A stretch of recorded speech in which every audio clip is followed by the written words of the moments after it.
Hi, everyone, and welcome to another episode of Singing for Survival, the Capoeira History podcast. Today's episode is going to be a complete departure from the previous format of this podcast. There will be no music, and we will not be talking about a specific person or a specific time period. Instead, we'll be talking about the pervasive problems of sexual harassment and abuse in Capoeira that recent news reports have once again highlighted. This is unfortunately not new news. Over the years, this topic has come up several times as movements like MeToo have encouraged people who are victimized to come forward. This is certainly not a subject I intended or even wanted to cover when I started this podcast, but it's something I feel like I have to talk about before continuing this work. As someone who is a teacher and a leader in the Capoeira community, at least locally, I feel like it would be irresponsible of me to just continue with this history project without saying anything about such a monumental event like this is. Now, I'm not an authority on this subject, but I've put considerable effort into educating myself about it. And I think that I am capable of sharing the details of what has happened and also some of the information on what we know about the state and realities of sexual harassment and abuse, at least here in my home country. Now, I have a few main goals for this episode. First is to relay the details of what we know has happened. Too many times, people, especially beginners or people who are newer to a group, get incomplete stories or information because people don't want to talk about these difficult topics, and in many cases because they don't get the same amount of respect as someone who is either higher rank or has been around a group for longer. I've certainly been on that end of things, receiving incomplete information, and it's really not a good feeling.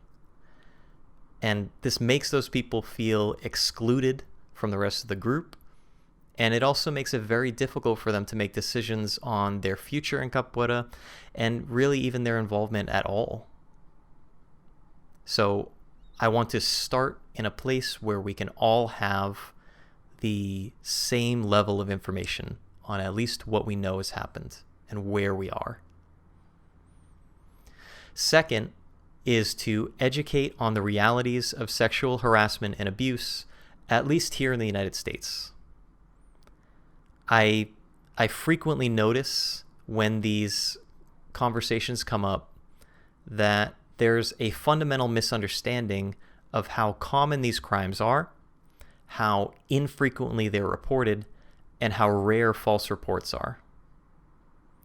Now, this misunderstanding severely hampers discussion on these topics and really hurts our chances at progress, since we're often sidelined in dealing with all of these red herrings and just correcting incorrect or outdated information, and we never really get anywhere. Finally, I want to examine what aspects of Capoeira structures and cultures may be contributing to the perpetuation of these abuses, and what we can do to improve those things. It's certainly true that these problems exist everywhere, across all different kinds of organizations, across all different continents, but there are structures, especially those of power, that can make them either more prevalent or easier to hide. Like I said, this is not a Capoeira problem, but this is a problem that Capoeira is having right now. And it would be a mistake to not take a very critical look at Capoeira itself to see if there are things that we need to either improve or change so that these abuses are less likely to happen at all, or they're more difficult for people to hide so that we can stop them before they're perpetuated. And again, I don't claim to have all the answers here. I wish that I could have the end-all solution for this problem. I'm only taking a look at available research to suggest what we can try, what has been tried by other similar organizations, and what has worked in the past. In addition to all of that, these recent reports, as well as several other contributing factors over the past few years, have led to changes in my own capoeira life. I have recently decided to separate from Capoeira Mandinga, and this is not just me, but also several other people that I train with here in California. And in the sake of openness and honesty, I want to share with you my reasons why I'm doing this, what has led to this decision for me. So at the end of this episode, after I get through this material, I want to talk for a little bit about what has happened in our own group and what's led to my decision to separate and where I'm going in capoeira now. So now, before we start, just strong trigger warning for anyone listening. In this episode, we'll be talking about sexual violence, abuse, and rape, in some cases involving minors. So let's start today's episode by talking about exactly what has happened. A report published on June 1st, 2021, detailed an ongoing investigation against the leaders of Cordão de Ouro for reports of sexual abuse and rape of students, including minors. This investigation is being carried out by the Public Ministry of the State of Ceará and involves statements by at least 15 people that detail accusations against several mestres, some of who are named in the report, but others who remained unnamed in order to preserve the investigation. Mestre Suassuna, the leader of Cordão de Ouro, is one of the people implicated. I will link the article as well as an English language version of that article in the description, so you can read it for yourself, but I'll warn you, the details are very disturbing to read. To summarize, it appears that several CDO mestres routinely sexually abused students, many of whom were minors, and that victims' complaints were either ignored by others in the organization or they were threatened with violence to keep quiet. The victims were vulnerable not only because of their age, but also due to their social statuses, and many were promised the chance to travel if they kept quiet. Victims who have tried to speak up in the past have often been pushed out of capoeira, denied graduations or titles, and or received death threats to protect those committing abuse.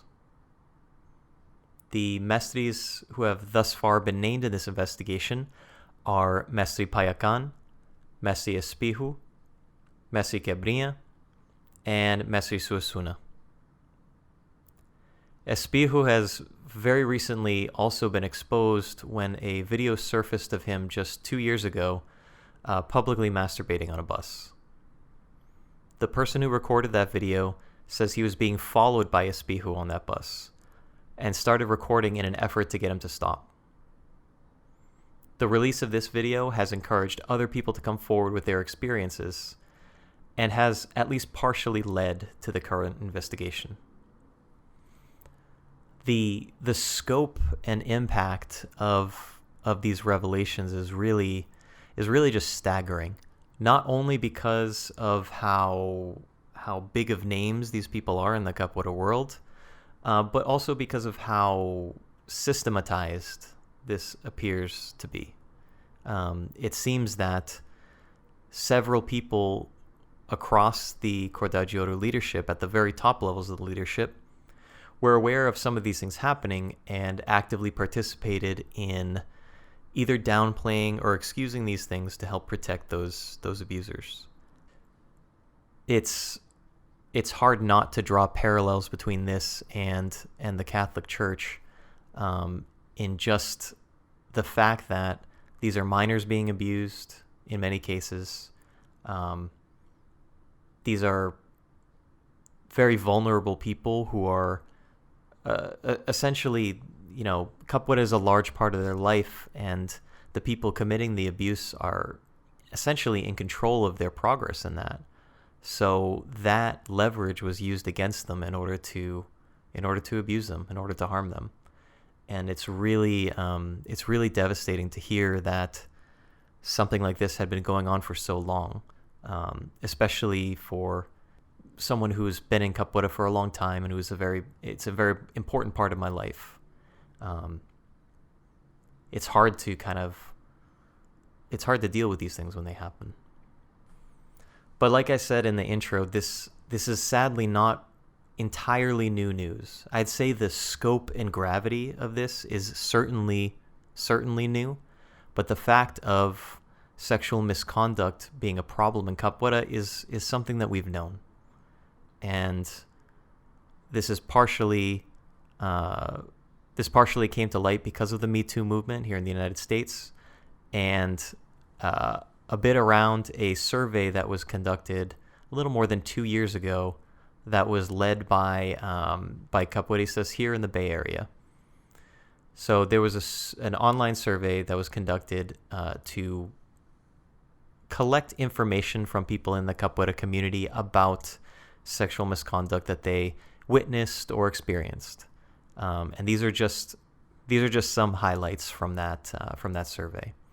So there were 908 respondents, 68% of whom were female, and 55% of all respondents were from the United States. So 93% of people who were in capoeira for at least 10 years witnessed sexual misconduct, and 79% of all respondents, regardless of experience, witnessed misconduct. 69% of women experience unwanted sexual attention, and 12% of men experience unwanted sexual attention. Of those people who experienced that unwanted attention, 84% did not report it. And of those who did report, 73% were not satisfied with the process. Finally, 33% of respondents commented that there was abuse of rank. So it's clear that sexual misconduct is a problem in capoeira. It's something that we've known about for a while, and it's something that these latest revelations with how really heinous they are and how widespread they seem to be are really calling attention to. So it's right now is a very important moment for us in the capoeira community. It's an important time for us to pay attention to the things that are happening, to really take it all in and deal with how uncomfortable it is and how painful it is to experience these stories, and importantly, to try to better ourselves, better our community, and prevent these things from happening again. So now that we've laid out where the community stands right now, the things that have happened, I want to get into some of the basic facts around the state of sexual violence and abuse in our community. So I'm going to be talking specifically about the United States for this section, since that's where I live, that's what I know the most about, and that's where I have data from. Anyone who's paid attention to the news in the last decade or so has heard stories of widespread sexual abuse in some organization or another, or being conducted by some highlighted person. The Catholic Church is probably the biggest example, at least in my lifetime, but there's also Harvey Weinstein, Bill Cosby, and Larry Nassar, just to name a few. These are all high-profile examples of people and organizations that perpetuated and hid abuse over many years, in some cases over decades. But how do these really high-profile and events that had a lot of media attention translate into the frequency of these crimes on more of the ground level, into like the everyday person and population? So according to the 2015 National Intimate Partner and Sexual Violence Survey conducted by the CDC Division of Violence Prevention, 43.6% of women experience some form of contact sexual violence in their lifetime. And here they're defining contact sexual violence as either rape, sexual coercion, or unwanted sexual contact. 21.3% of women experienced rape or attempted rape in their lifetime. 24.8% of men experienced some form of contact sexual violence, and 2.6% of men experienced rape or attempted rape in their lifetime. So just to give a little backing behind the study that I'm pulling from, this 2015 survey conducted 10,081 interviews, and there was another 2010 study in which 18,000 interviews were conducted that shows essentially the same results. Both of these studies are giving us the takeaway that nearly half of women and about a quarter of men experience some form of contact sexual violence in their lifetime. These numbers really only tell half of the story. Thinking back to some of the high-profile cases that I mentioned, these people and organizations were able to get away with their abuses for many, many years. So how were they able to get away with these for so long? Well, part of that is in how often these crimes are reported by the victims. According to a 2018 Department of Justice report, which surveyed 151,000 households covering nearly 250,000 people, 40% of rapes were reported to the police in 2017, and that number dropped to 25% in 2018. As a comparison to kind of ground our understanding of these numbers, the report rate for all violent crimes was about 50% for both of those years. So this naturally brings up the next question.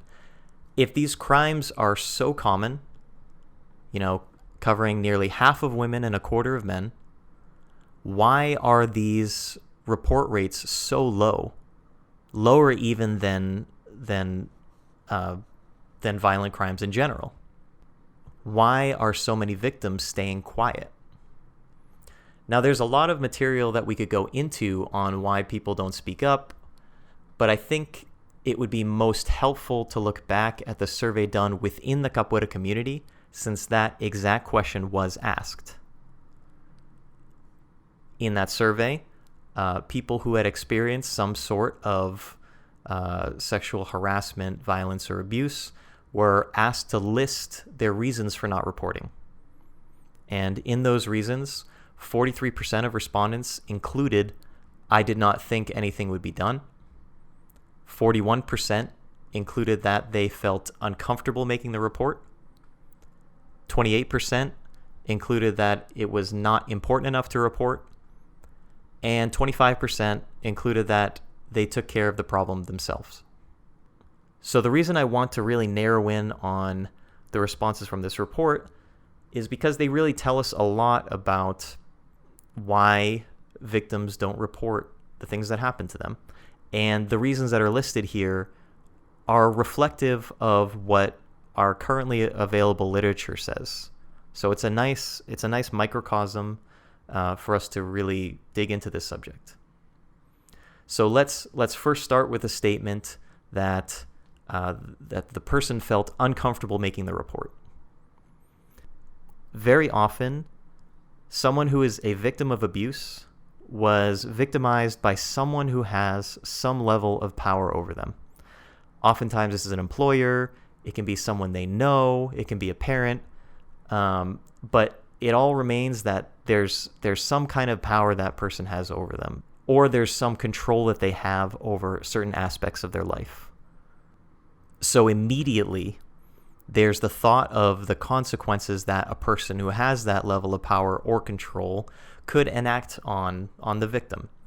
If we look at the Capoeira community, there's a very strict hierarchy in terms of in terms of our ranking, in terms of the respect that brings, and what happens in the students' Capoeira life, whether they receive ranks, whether they receive titles, whether they're allowed to teach, whether they're allowed to travel.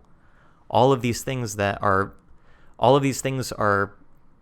leverage that someone with higher rank or power can have over someone, and that can have a chilling effect on their willingness to call someone out or to report someone. In addition to that, people often fear that others won't follow them when they speak up or won't stand behind them, leaving them stranded. This is inextricably tied to the previous point, where if someone has a lot more power than someone else, then their word carries a lot more weight. And in a lot of our current discussions, a lot of the recent culture, at least in the US, there's a lot of scrutiny that's brought on victims when they report. And if they are bringing allegations against someone with more power, there's a lot of fear that their word won't be taken as seriously. And the second thing that we can get into with these reasons that were listed kind of encapsulates all of the other three statements together. So those other three were: didn't think anything would be done, wasn't important enough to report, or they took care of it themselves. So what those three say to me is that the people who experienced these things did not have faith in their group or their community that their experiences would be taken seriously, and that there was a process to deal with them. So companies have HR departments to deal with interpersonal issues, and that they directly deal with issues of sexual harassment and abuse of power. Capoeira community doesn't have that. A lot of times our groups are just being run by a handful of people, and we don't really have the robust structures in order to allow for safe reporting that's, transparent and trustworthy to the people. So if people don't trust that system, then they just won't say anything, because they fear the consequences that are going to come to them due to that power imbalance. Now, I'm getting a little bit ahead of myself, because this is going to get a little into the things within systems, especially Capoeira, that can make these situations worse. But I just want to kind of briefly put that out there, that many people who experience harassment, abuse, violence, rape, don't say anything. And not to authorities, and a lot of times not even to the people that they trust and know. And there are really strong reasons behind why that's happening. It's not for no reason. And it's even more of a serious problem than just generally not reporting crimes. This is something that's very specifically underreported. So now that we've talked about the prevalence of harassment, violence, and abuse in our community, the problems of underreporting, I want to move on to the next topic, which often comes up, which is that of false accusations. I've seen many times conversations get derailed by people talking about how prevalent false accusations are and how many men have their lives ruined by those lies. I want to say first off that if someone truly accuses someone else falsely of sexual violence or rape, they should be punished. It's not excusable to lie to bring legal action against another person, and it's definitely a problem when that happens. But that being said, how common are false accusations really? Multiple studies, including a meta-analysis of more than 20 previous studies, put false reports of rape and sexual assault between 2 and 10%. This is an incredibly low number when compared to the percentage of sexual assaults and rapes that go unreported. So clearly they do not represent the larger problem for this issue. So if that's the case, why is the narrative of an epidemic of false rape accusations so common when people try to talk about pervasive issues of sexual violence? Well, I dug into this a little bit, and it comes down to some previous and now outdated research. So some previous studies vastly overestimated the prevalence of false reports. This includes an often cited 2004 study that put the rate at 41%, and even a 1981 study that claimed 90% of reports were false. However, these studies either drew sweeping generalizations from very small sample sizes, in some cases less than 20, or considered cases that could not be proven to legal standards as false.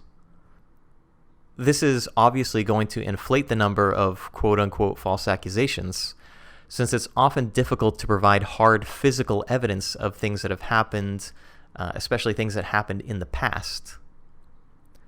More recent analyses have determined the inadequacies of these studies and have converged on the 2 to 10% range. So what a lot of the discourse on false accusations comes down to then is people operating off of outdated or bad information that had inflated these numbers. Now, I know that statistics can be really hard to internalize on a physical day-to-day level, even for people who have been trained in statistics. So I think it's helpful to walk through a hypothetical example just to get a real grasp on what these numbers really mean. So let's imagine an average town that is representative of average trends when it comes to crime across the United States. And let's say in that town, 1 year there are 100 reports of sexual assault.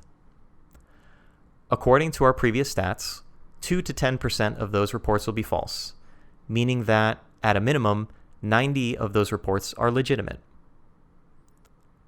If we then factor in the number of assaults that are actually reported, that would mean between 225 and 360 assaults occurred that year in that town.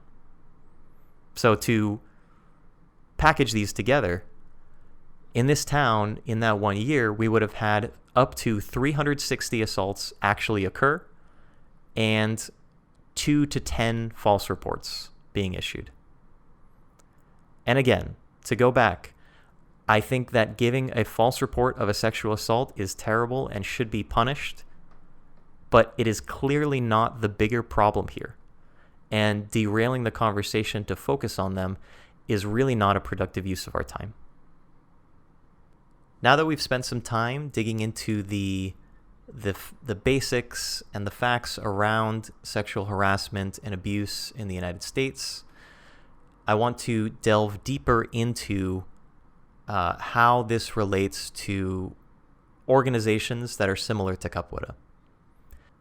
Like I said in the intro, these problems are not unique to Capoeira, but I think it would be a mistake to not take a very critical look at the cultures and structures within the art to see if there are things that enable abuse.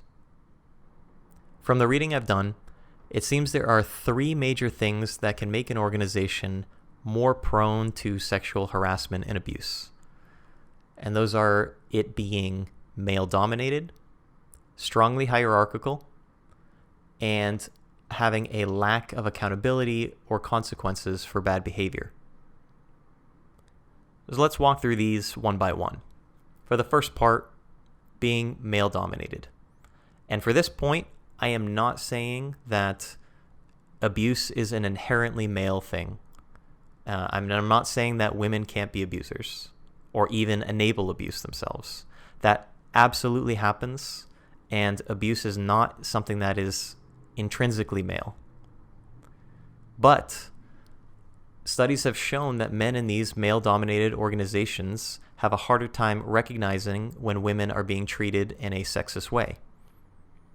In addition, male-dominated groups tend to be more permissive of what we often call locker room culture, or essentially toxically masculine behavior that can easily lead to minimizing harassment. So I'm not giving an essentialist argument here about abuse being committed by men. I'm rather saying that the male cultures that develop in these types of organizations can oftentimes ignore or be permissive of harassment because of either that kind of locker room culture or just because men have a harder time recognizing when women are being treated in that way. Second, strong hierarchies can also make these problems worse. And I'm not saying that all hierarchies encourage abuse, since almost every organization has some degree of hierarchy to help them operate, but it's the degree of power imbalance between the steps in those systems. The more power a person has, the more they feel they can do what they want without considering the feelings of those with less power. In addition, as we've seen with reasons why people stay silent, people with little power will often feel voiceless or that nothing will be done about the problems that they bring up. A example of this outside of Capoeira is in Harvey Weinstein, who used the power that he had over people's careers to perpetuate abuse for decades. Like we talked about before, if you feel like someone has control over your career or power over that kind of economic part of your life, you're much less likely to want to speak up. And finally is a lack of accountability and consequences. When people feel that it is either risky for them to report harassment or abuse, or they think nothing will be done about it when they do report, that seriously discourages them from saying anything at all. Like we said before, this contributes to why so many abuses are not reported. If less people are willing to report abuses, then those perpetrators can continue committing abuses without fear of consequence. There are several examples in recent US history that we can all call to see how this is played out. Uber repeatedly protected top performers from harassment complaints, which led to a mass exodus of women engineers from the company. News entertainment personalities like Bill O'Reilly and Matt Lauer kept their powerful positions and insane salaries even after several allegations of harassment and or assault.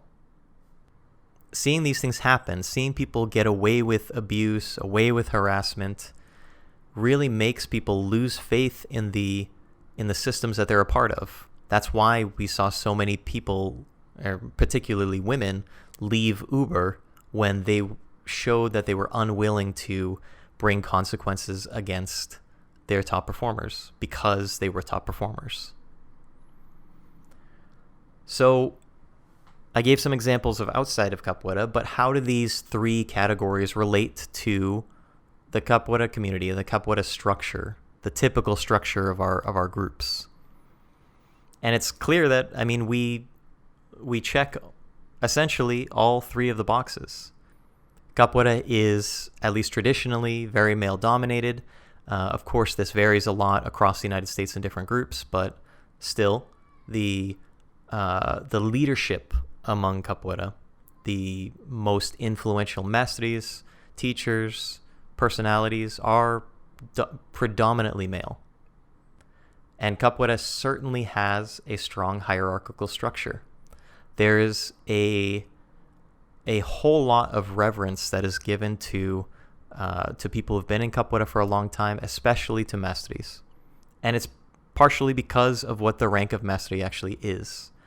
Being a mestre means you need to be recognized by the community, and that tends to elevate their status a whole lot more than other ranks do, almost to like a non-person level, where you don't really see them as people.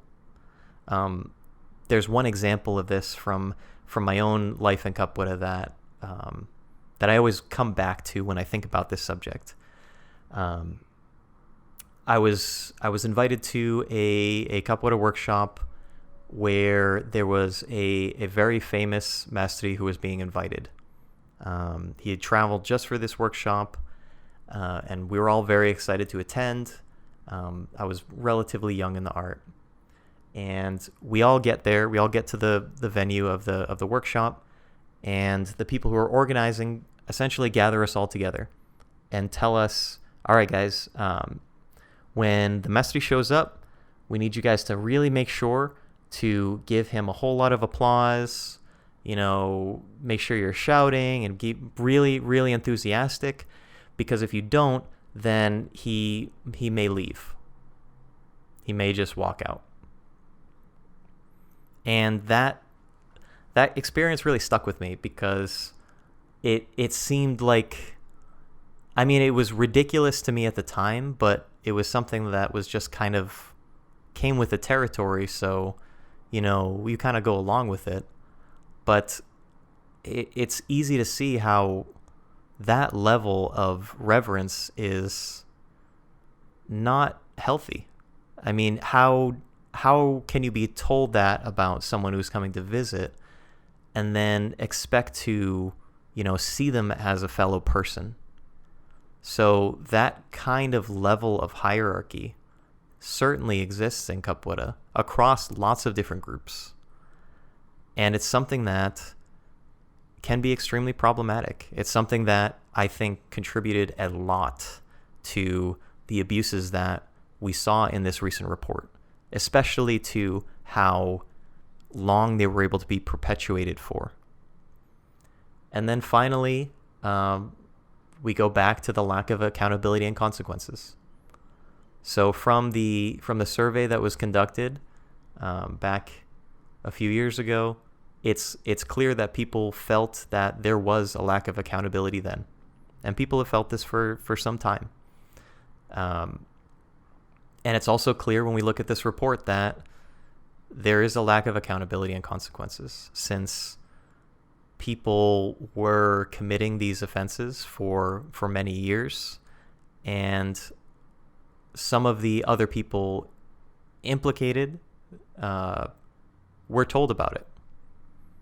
If you read the report, there are instances where some of the victims reported the things that happened to them to other leadership, to other mestres, and they were either ignored or just given some lip service, or in some cases even threatened to keep quiet.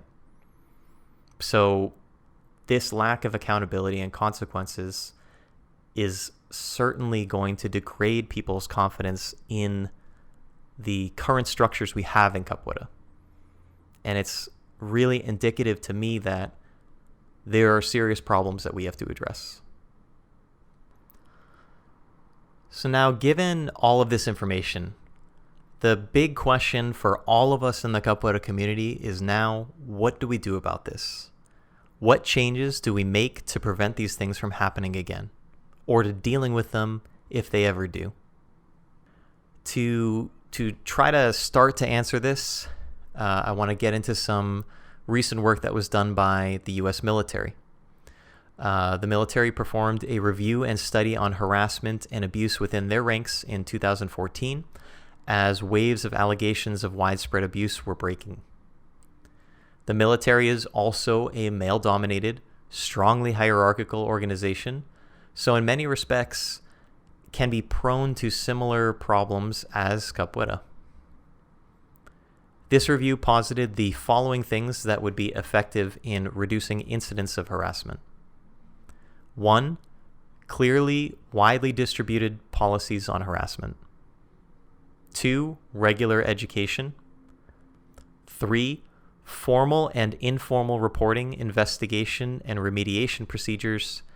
And 4. Regular self-assessments. Much of this comes down to educating people about harassment, consent, and power dynamics, and then creating robust structures to protect victims and also give a clear path for action that ensures the victim's complaints and or allegations are taken seriously and dealt with. This not only makes it clear to would-be abusers that there's no tolerance for that behavior, but also facilitates an environment where people are more comfortable to come forward, since they can be confident that they will be taken seriously and protected. This gets at many of the reasons why people don't report offenses that happen to them. And if we can encourage that reporting to happen more, it's more likely that we have the opportunity to intervene. And then if we couple that with a clear procedure to both investigate and remediate offenses when they happen, then we can cut off these things early before we let these widespread abuses happen for years and years. We want to intervene as soon as possible so we can take corrective action. In relating these kind of changes to the capoeira world, it's important to point out that some groups are already implementing changes similar to this. In the time since the report broke, Capoeira Batuque has announced that they are taking the following actions. 1, requiring background checks and live scan registration for all teachers.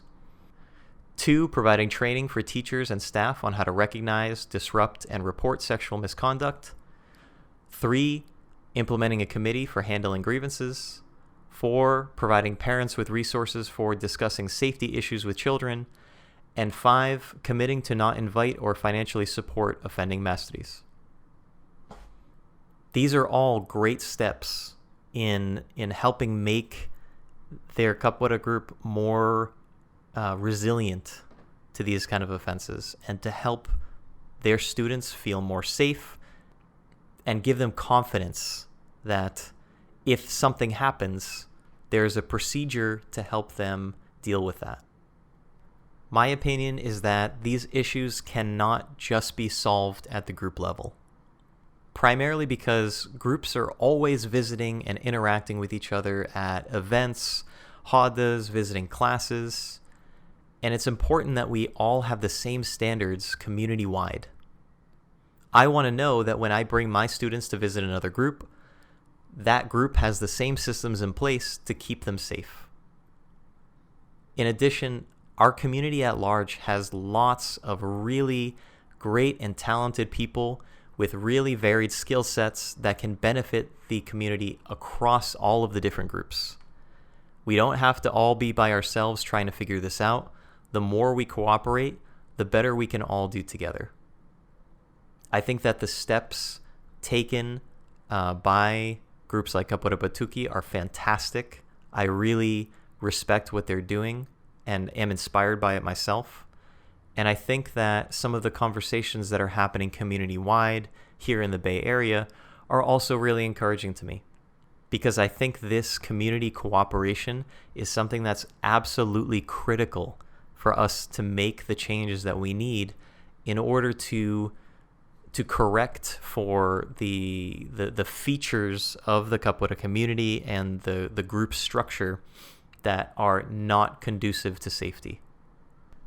I think sometimes in the past, and probably more in the more recent past, we've gotten into a really divided group mentality, a really separate, almost like old school martial arts group mentality, where we all are separate, we're all doing our own things, and we don't really share a lot of information with each other, almost in a really like competitive way. And I think that is in itself another way that abuses can get perpetuated, because all of the information gets contained within a certain group. No group wants to let that information get out and embarrass themselves or harm the ego of the group itself. So it stays really compartmentalized. And when things stay compartmentalized like that, it's much easier for people to perpetuate abuses. So I'm here to cooperate and collaborate with the community. And I really look forward to seeing what we can do in order to make Capoeira a safer and more resilient place. So I guess now this brings us to what changes these recent events have brought to me personally in Capoeira.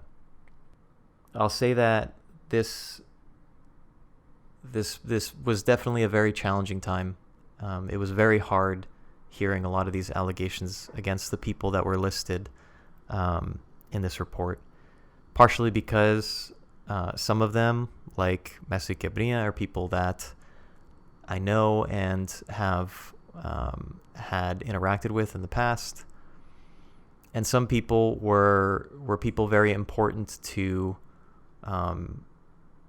my own path in capoeira, people who inspired me, people who I looked up to and respected. And it's really hard to find out these things about people that you have that kind of respect for.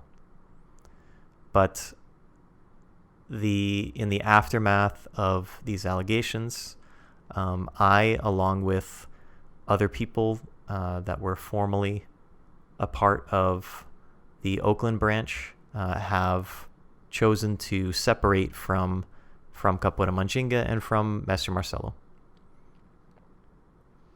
And there are a few reasons for this, and a lot of it comes back to allegations that are public, that happened about 2 years ago.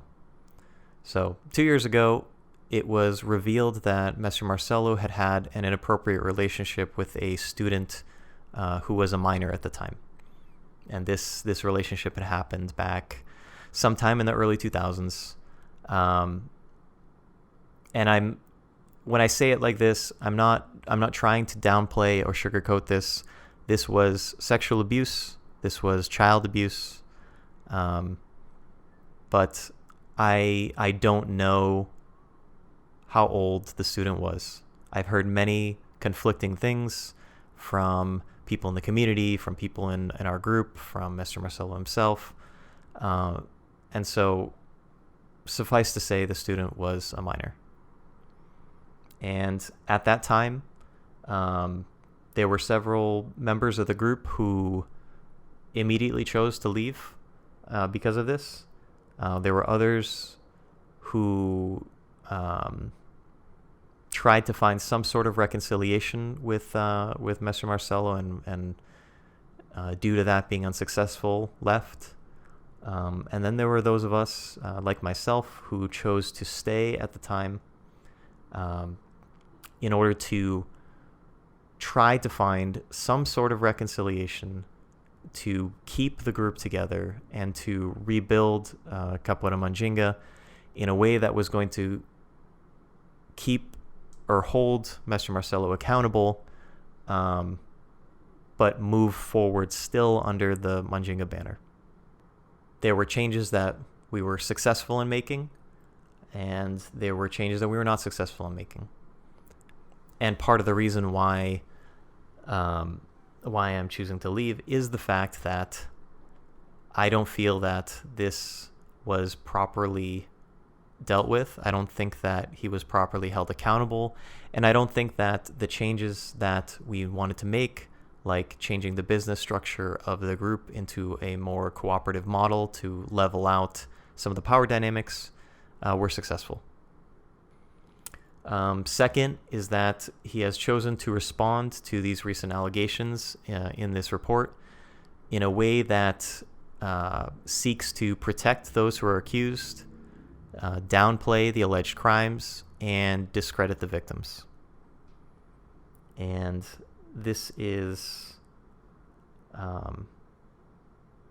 in and of itself, this is entirely unacceptable to me. But it is also the way that he had initially responded to the stories that came out back 2 years ago. And to me, it indicates that he is not, that we have not really made progress, that the things that we had tried to do back 2 years ago were not really successful. And it made me lose confidence in his leadership. And there's a lot of little things that I could say, but I think those are the two major points that they interplay with each other a lot. And what it all comes down to is, with these recent revelations in these reports, coupled with what we have known has happened in the past, it is very clear that Capoeira has to change in order to move forward. We cannot keep doing what we're doing and expect to keep our students safe. And that's going to require our leadership to adapt. and change and really think critically about the things that we're doing.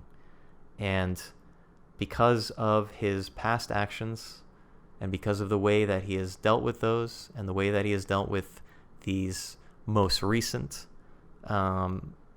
allegations, I don't have confidence in Mr. Marcelo's leadership going forward. And that is why I took the step to separate from the group.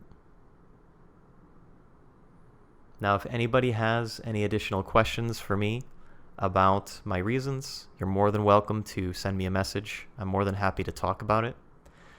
In addition, if anyone has other questions about other things that I went into in this episode or have any issues with the things that I talk about, my email is always open.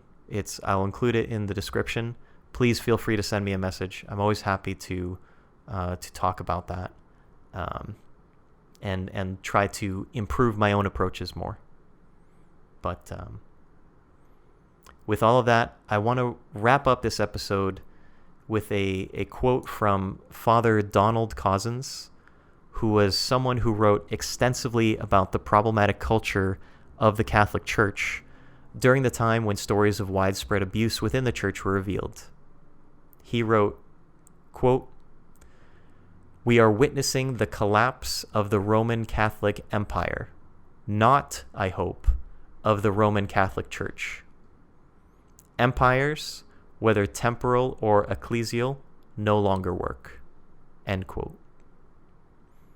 I think this quote is very timely, and I think it reflects a lot of what my personal feelings are about the Capoeira community and about this situation. I dearly hope that these will lead to us changing Capoeira for the better, changing our group structures for the better, and that it doesn't cause us to lose Capoeira altogether.